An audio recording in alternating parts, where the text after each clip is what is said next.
Good morning. The cows are pretty ingenious. They managed to open this by scratching on it. And I will now open this gate here so that they can cross over into what we call our zone C and go to another place. They are currently down there in what we call A15, and it looks like some are also over there. So let's see if we can see them in the distance, because I spotted some movement. So they have been drinking water. They're behind the tree, so you can't really see that, but it might be that they are coming up again. There they are. So they had been drinking water, and that is the whole idea, that they can walk around within the boundaries that we set. So I'm now going to open that gate and then call them so that they will cross over into the other zone.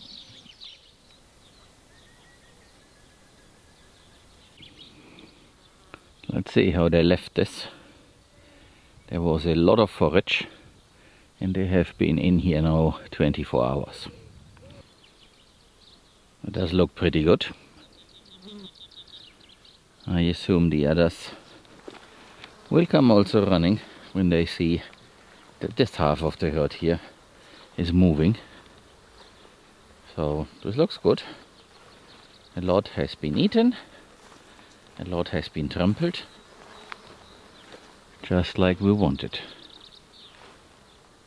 And what is left of the brassicas, I assume, will be trampled or eaten during the next round, which is the round getting into summer. It does look pretty amazing what they managed to do here. Of course, there are some sizzles in between. They are just part of it. But I think every root and every taproot has some function, so let's not be unhappy about that.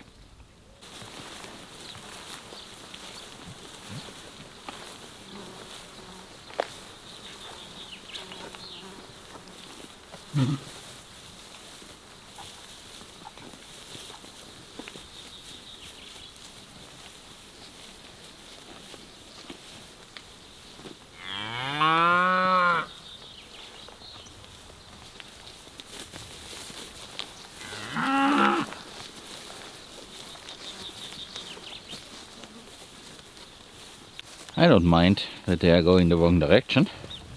They are going there where the other half of the herd is. I will simply close this here, and then they need to go straight when I come back.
And as you can see, this is our little cattle drive this morning.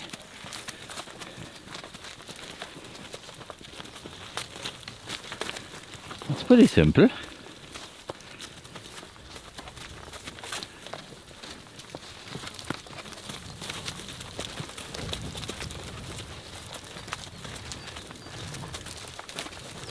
Because now there's this junction here. Maybe I can be lucky. This is closed, which is good.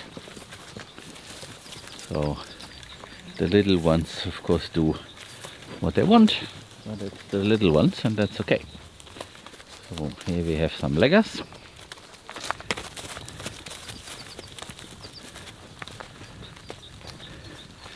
And the young bull there will also figure out that he should come.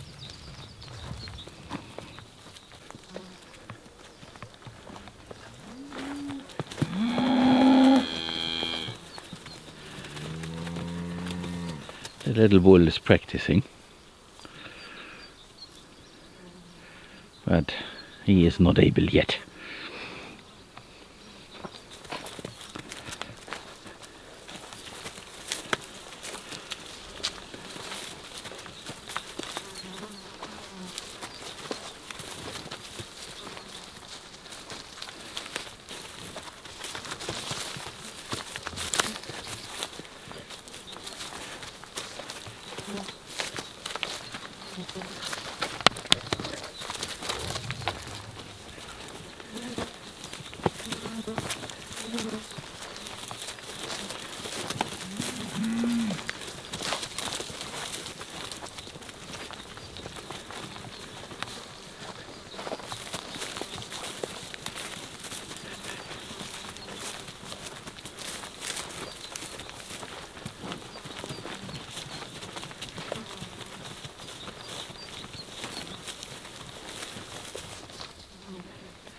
And see, they don't want to be left behind.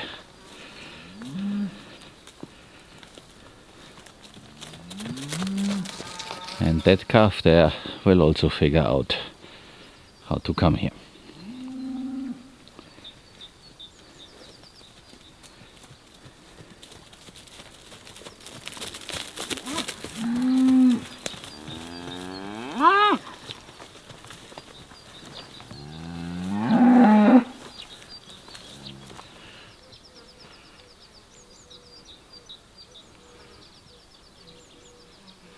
He needs to learn that.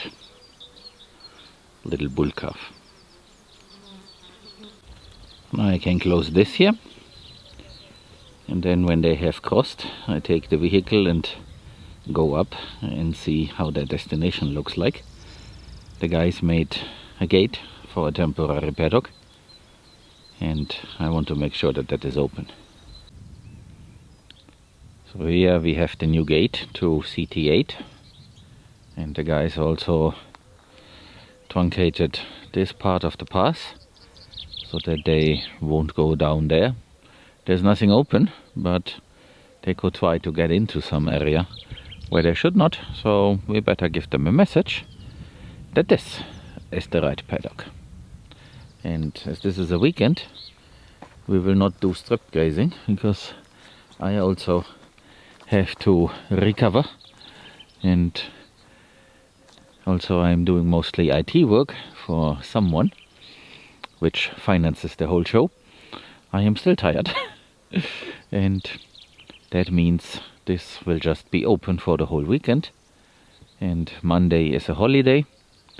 The older one is on duty, so he will do the most necessary chores, and on Tuesday everybody is aboard again, and then the long list of tasks will continue to be worked on.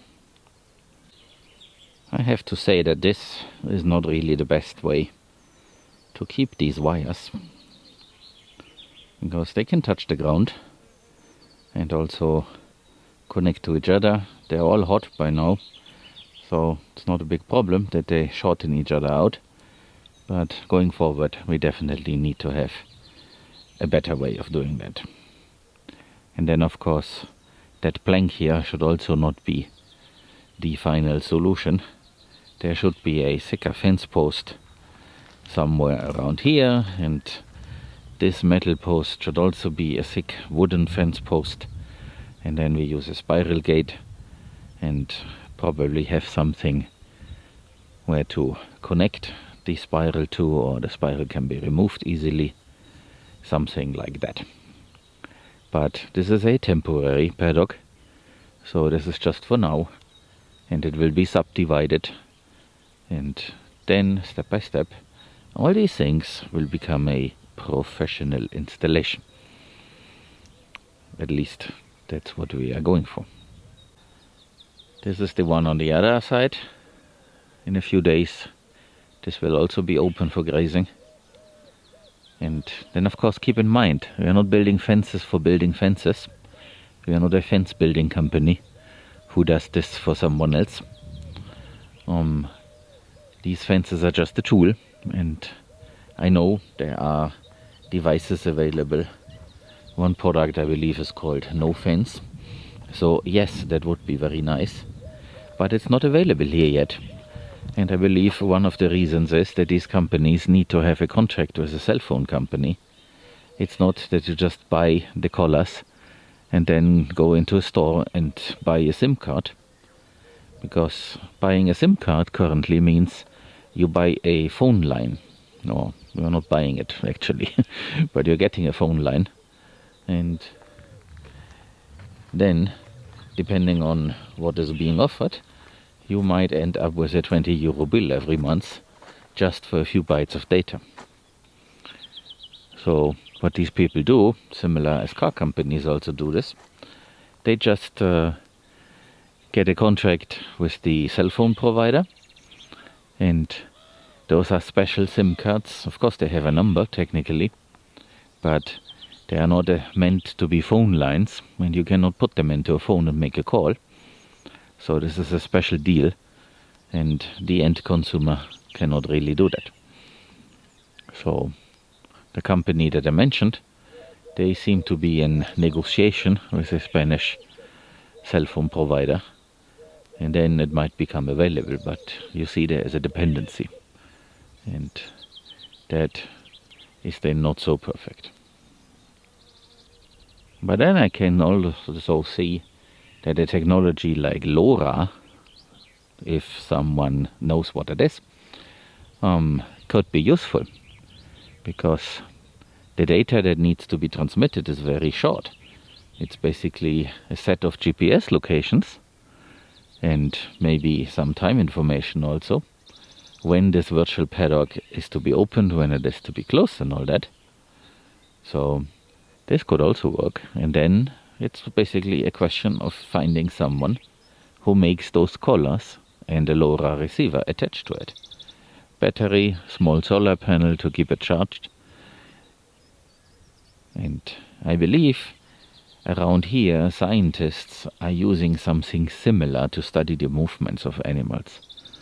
So I heard about something like that, because someone got a receiver installed in the house and it is connected to the internet, and a single cow is being observed, and that cow has a collar.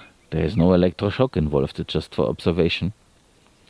So someone must be making these things.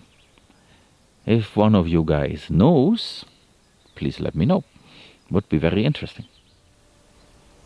Since we have brought out the seed in all these areas, there has been absolutely no drop of rain. That means all the germination and growth that we can observe so far has happened with the resident moisture from that last rain event.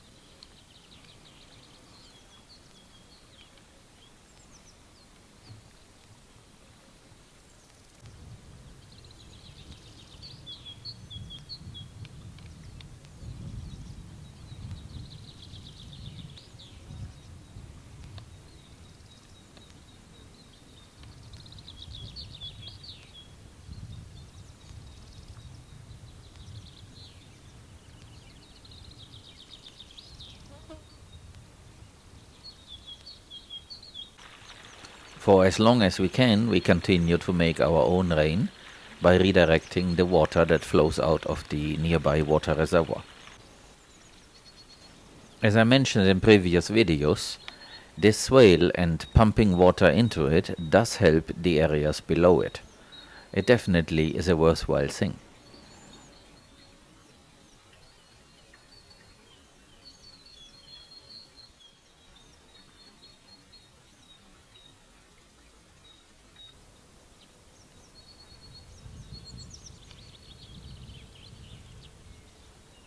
But one can also overdo the good thing, and so we have created a spring here.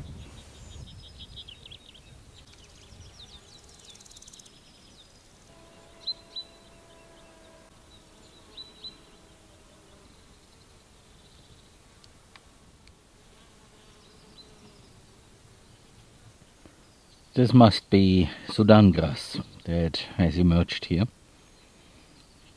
It is already pretty hot and also feels pretty dry. But this is what this plant is for. So I would think that this is the real deal.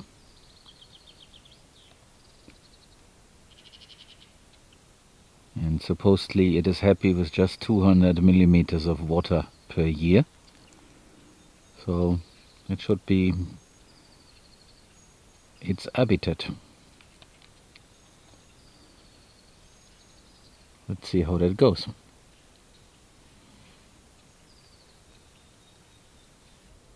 This is also now a critical moment for this swale and the areas below it. So as you can see here, we have some standing water in it, and if I move along, you can see that this is moist, but you can see signs of drying out, and it continues to be without water and with water. So there is another lower lying spot where the water is still present. We continue to pump into that pond there at the very end, but I think what we should do, because we have a pipe here, that we should have a shut-off valve every few meters and then daily rotate where we pump water into the swale, because the swale seems to have a very positive effect on the parts below it, where we have the Crotalaria huncea, the sun hemp, and this might be our irrigation system for the whole summer. So we just put water in here and then let it flow down the slope, because you can see this is definitely a slope that is kind of pronounced, so it's not that flat. And instead of sprinkling water over the top, we just make sure that the water source never disrupts. And so tomorrow the guys are supposed to add a few outlets to this pipe. Not exactly like this one, this is from before we reused a pipe, but something like a shut-off valve, and simply this is a, I think, 32 or 40 millimeter pipe.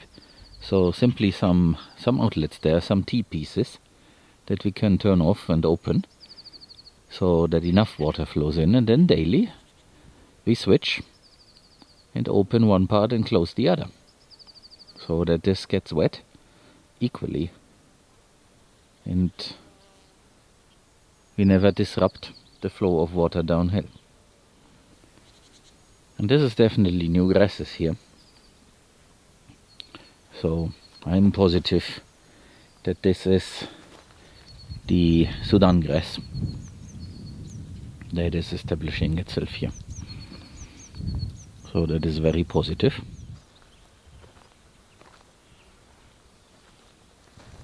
So they are here. There is a paddock available, but that paddock is probably now grazed off, or mostly grazed off, and they decided to go in here. And they do eat the straw, because all the other places are closed.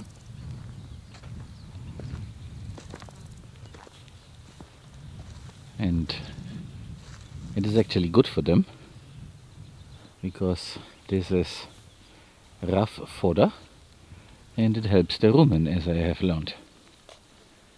So they should eat a mix. Not only the fresh green grass gives them diarrhea. And all that around them is for later.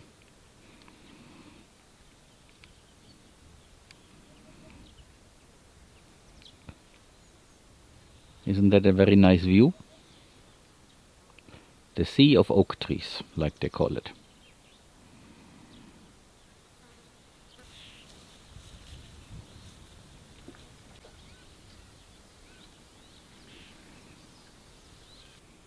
This is where they continue grazing if they want to. There is still something left, but it is also pretty good grazed off. And tomorrow morning they will graze in our zone B, which is the area where in the future we are doing the maternity ward for pigs. There is a lot of forage that the sheep and horses can't consume, so we take advantage of that. Look at that. This just exploded. It's full of the mustard, and see how high that mustard is. It is higher than the trees.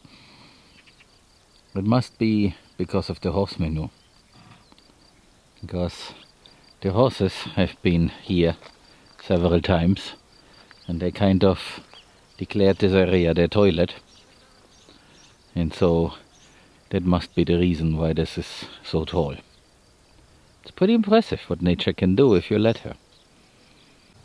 This is also new. We didn't have this last year.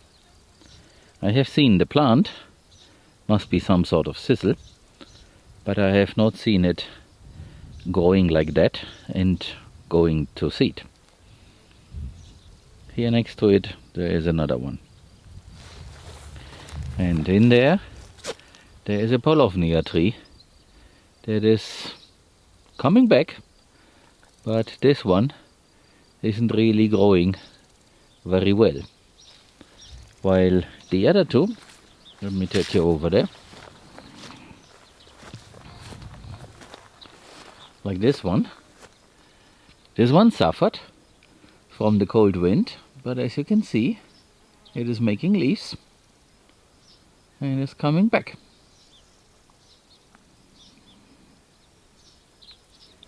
And the one over there, it's now a little bit hard to get there,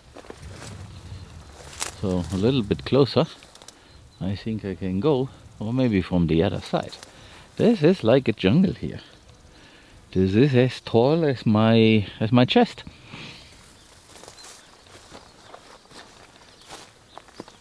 So I believe I can go through here, or I need to get a machete.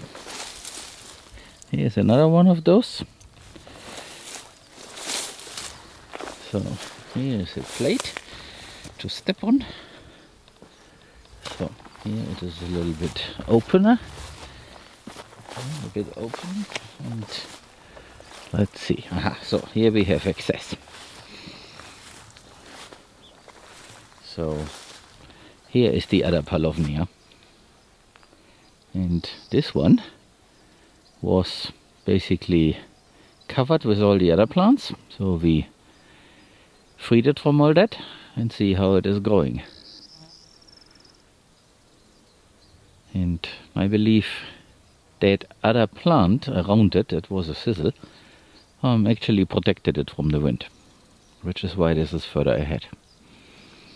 Let's see how this one and that one look like at the end of summer.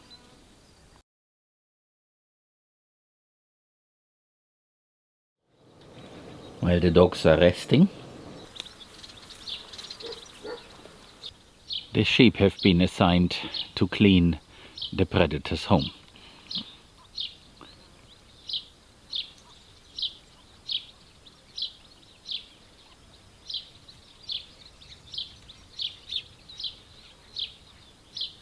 They don't seem to be hungry at the moment, but eventually they will start eating. what the dogs won't eat. And when they are done in this area, there is a lot of things that they should eat. Then their job continues out here. This is the beginning of a cleanup effort, so that all this vegetation that eventually will dry out and becomes a fire hazard is gone when that happens. At least all around the compound in the areas where this could be a problem. So that means basically around the buildings.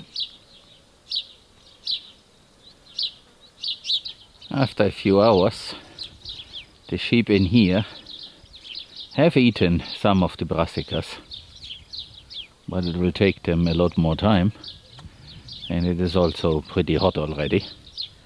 We will shear them over the next 2 days because it is too much for them.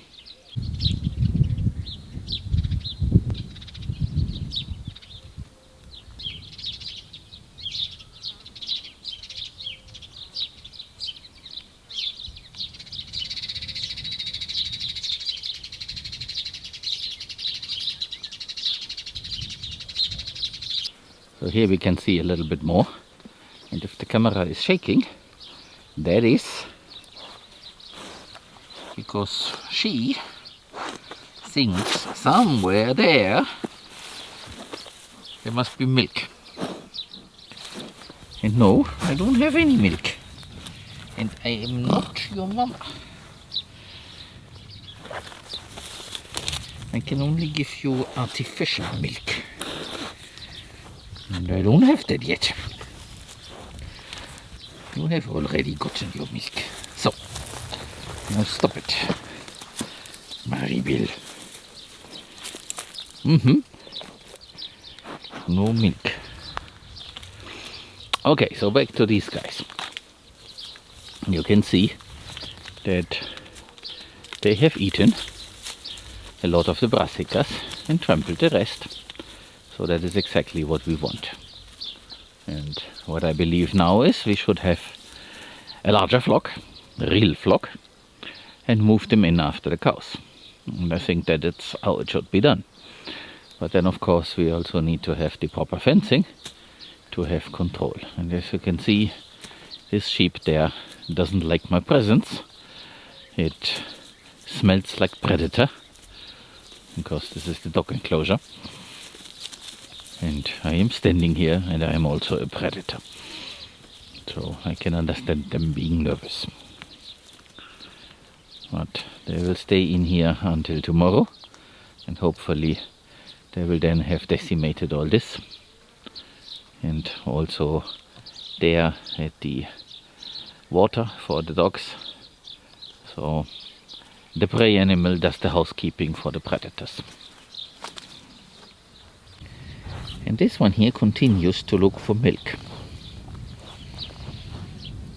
That is what she understands. Human brings milk. But this human today does not have milk. And you are a cow. And you are supposed... Yeah, that's right. You should eat those plants. That is what you do.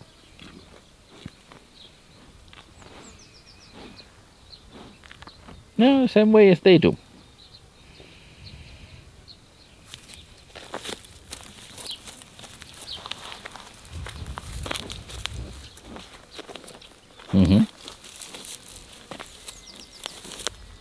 Good.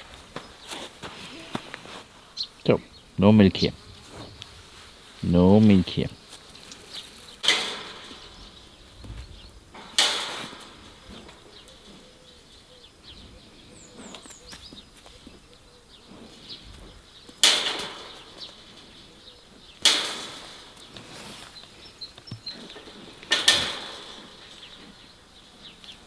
That was it for today. Please come back in a few days when we look at more plants, and some aerial shots will also be there.